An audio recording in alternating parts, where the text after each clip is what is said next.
6 men were driving home through the forest after work. It was late, and they were tired, and they wanted nothing more than just to get out of the cold. Then they saw a light.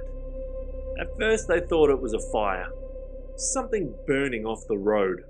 One of them stepped out of the truck to go have a closer look, and seconds later, the rest of them, they stood back and watched him get lifted off the ground, thrown backwards, and then disappear. And for the next 5 days, those men weren't treated as witnesses. They were treated as murder suspects.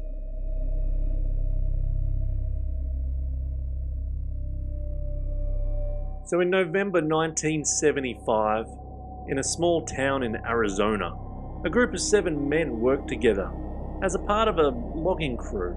This wasn't some secret operation. It wasn't military. It wasn't experimental. Just regular guys doing hard work in the forest, trying to finish up before winter closed in. But on the night of November 5th, their shift ran late. When they finally packed up and started driving home, they took a familiar road through the woods, one they've driven through countless times before.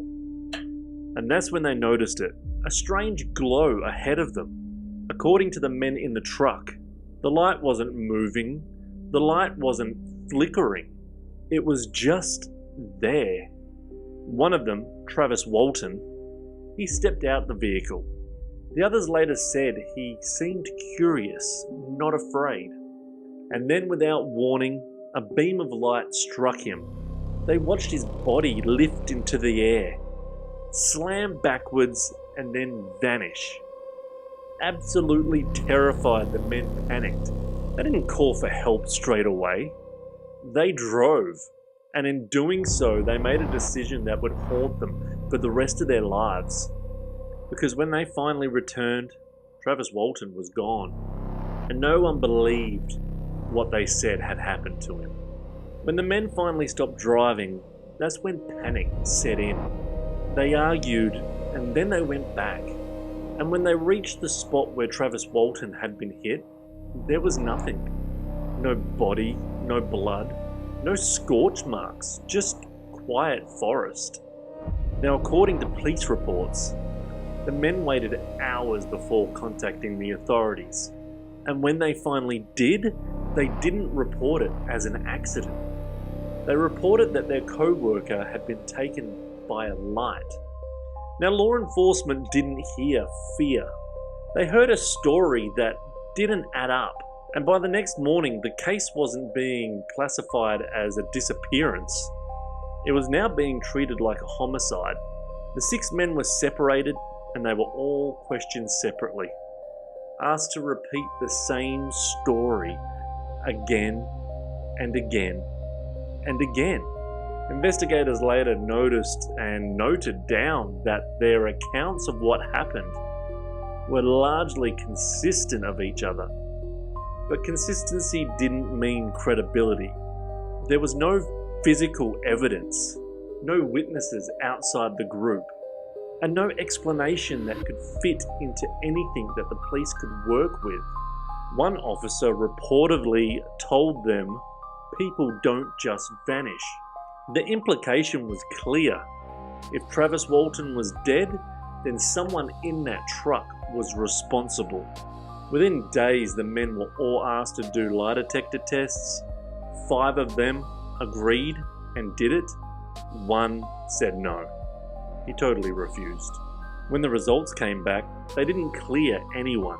According to the examiner, the results suggested deception. The headlines followed. Logger fails lie detector. Friends suspected in mysterious disappearance. The story spread fast. Families stopped answering phones. Neighbors saw them cross the street. Jobs disappeared. And in the middle of all this, Travis Walton was still missing. Now 5 days had passed.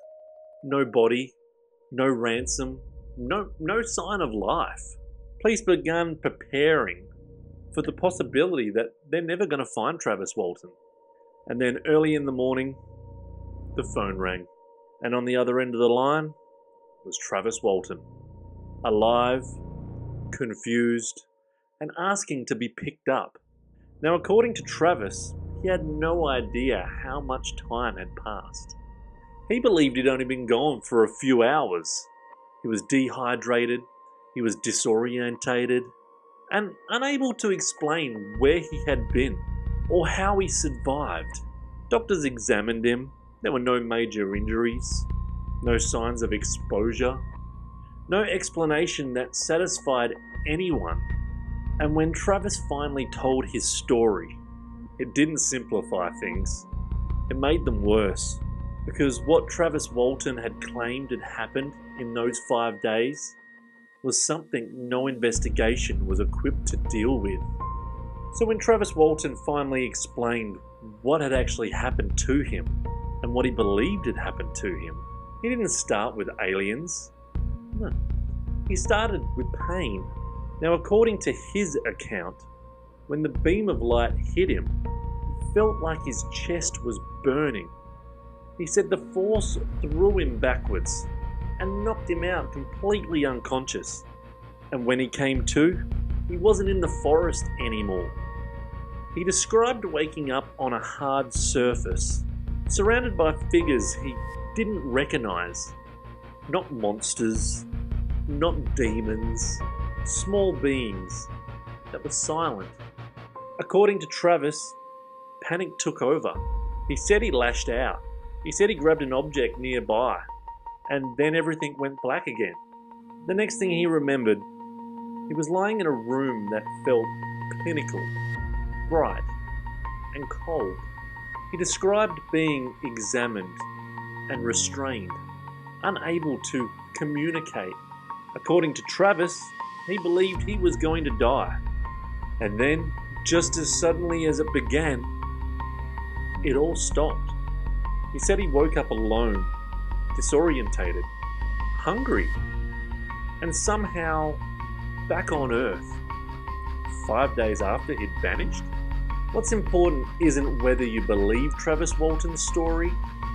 What matters is that he told it immediately. He told it consistently, and he never changed it.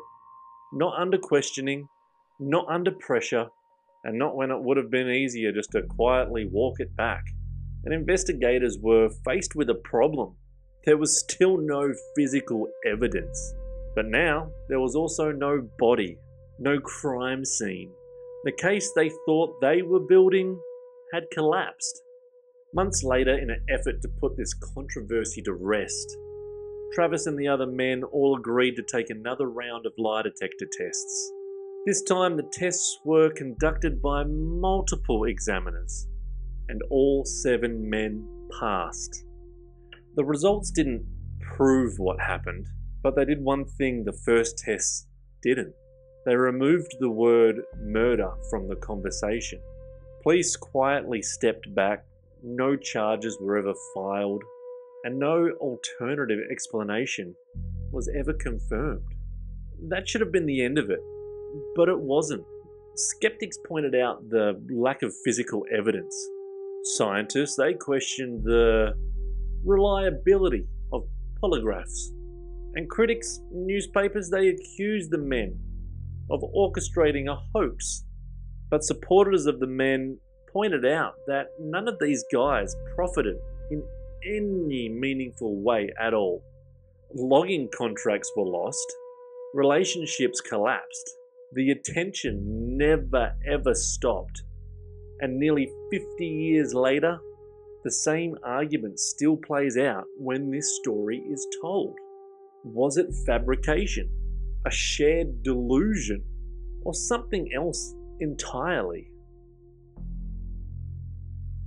When Fire in the Sky was released in 1993, audiences focused on the alien abduction, the imagery, the terror, the nightmare fuel. But even Travis Walton later admitted the film exaggerated all those moments.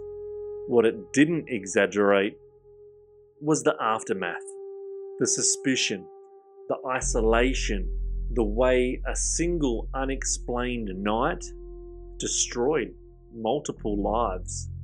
And in that scene, The movie got the most important part right. Now, Travis Walton has never retracted his story. The 6 men that were there with him that night, they've never retracted their story either.